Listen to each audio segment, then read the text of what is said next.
बहुत बहुत स्वागत है अवर 2.0 क्लासेस में आप लोगों का। अवर 2.0 क्लासेस आप लोगों का बंधन अभिनंदन करता है।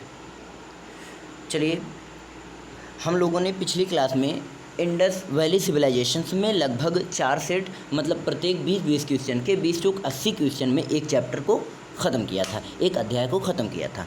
अब हम चैप्टर नंबर 2 के बारे में डिस्कस करने जा रहे हैं, जिसका नाम है वैदिक संस्कृति।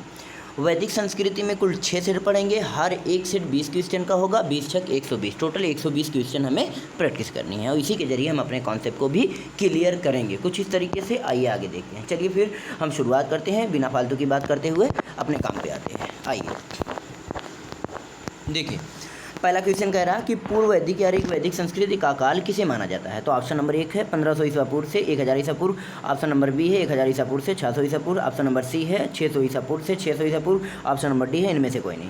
तो यहाँ पे क्वेश्चन नंबर पूर्व वैदिक और वैदिक संस्कृति का काल किसे माना जाता है, ये ऑप्शन नंबर ए इसमें सही होना चाहिए और ये मेरा सही जवाब हुआ। चलिए आगे चलते हैं।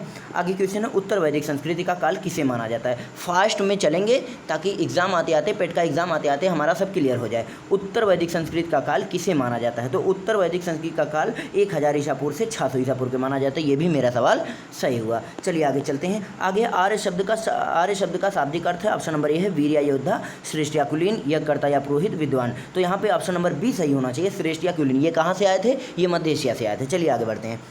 आगे है प्रारंभिक आर्यों के बारे में निम्न कथनों में से कौन सा सही नहीं है। तो वे संस्कृत बोलते थे, ये एकदम सही है। वे घुड़सवारी किया करते थे, ये भी सही है। वे कई झुंडों में भारत पहुंचे थे, ये भी सही है। कहाँ से आए थे, मध्य एशिया से आए थे। वे मुख्यतः नगरों में निवास करते थे, ये सरासर गलत है, यानी कि ऑप्शन नंबर डी सही और ये मेरा ऑप्शन नंबर डी सही हुआ।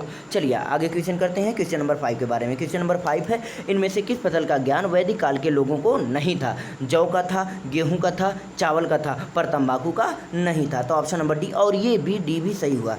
चलिए आगे आते हैं। ये देखिए अप्सराएं। फिर आगे चलते हैं।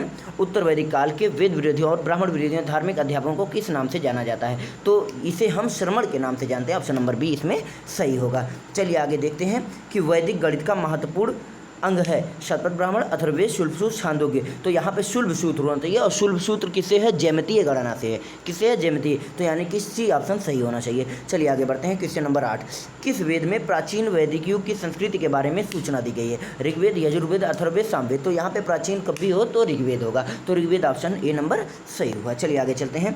निम्नलिखित में से उत्तर वैदिक काल में लिखे गए ग्रंथों का सही क्रम कौन सा है। ऑप्शन नंबर ए है वेद, ब्राह्मण, आर्यक, उपनिषद। वेद, उपनिषद, ब्राह्मण और आर्यक। उपनिषद, वेद, ब्राह्मण और आर्यक, वेद, आर्यक, ब्राह्मण और उपनिषद। तो वेद, ब्राह्मण, आर्यक और उपनिषद ऑप्शन नंबर ए इसमें सही जवाब होगा। चलिए आगे बढ़ते हैं। वेदों की संख्या कितनी है, तो 2, 3, 4। तो इसमें से 4 ऑप्शन सही होना चाहिए, ऋग्वेद, यजुर्वेद, सामवेद और अथर्ववेद। चलिए ठीक है।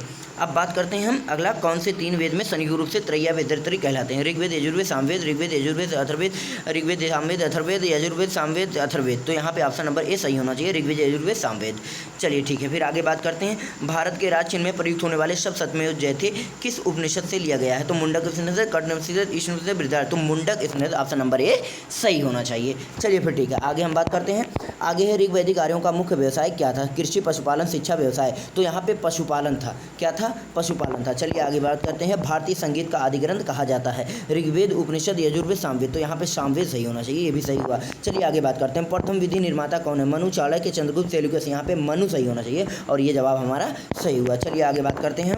आगे कृष्ण भक्ति का प्रथम और प्रधान ग्रंथ है महाभारत, श्रीमद् भगवद गीता, गीता गोविंद और श्रीमद् भगवद गीता। यहाँ ऑप्शन नंबर बी सही होना चाहिए। चलिए ठीक है, आगे बात करते हैं। ऋग्वेद में संपत्ति का प्रमुख रूप है गोधन, भूमि। ये भी दोनों, इनमें से कोई नहीं। तो यहाँ पे गोधन ए नंबर सही होना चाहिए और ये सही हुआ। चलिए आगे बात करते हैं। ऋग्वेद में किस मंडल में शूद्र का उल्लेख पहली बार मिलता है। तो 7वें, 8वें, 9वें और 10वें। तो यहाँ पे ऑप्शन नंबर डी सही होना चाहिए, यानी कि 10वें मंडल में शूद्र का निर्माण होता है, वो उल्लेखित किया गया है। चलिए बात करते हैं हम 19 की। पुराणों की संख्या कितनी है। तो पुराणों की संख्या कुल 18 है, तो ऑप्शन नंबर ए सही होना चाहिए। चलिए बात करते हैं लास्ट क्वेश्चन की, इस सेट के लास्ट क्वेश्चन की। वैदिक धर्म का मुख्य लक्षण इनमें से किसकी उपासना करता है। ऑप्शन है प्रकृति, पशुपति, देवी माता, त्रिमूर्ति। तो यहाँ ऑप्शन नंबर ए सही होना चाहिए और इसी के साथ आपका सेट नंबर 1 खत्म हुआ। चलिए अब बात करते हैं सेट नंबर 2 के बारे में। फिलहाल इसको हम एंड करते हैं, आप मिलिए अगले वीडियो में।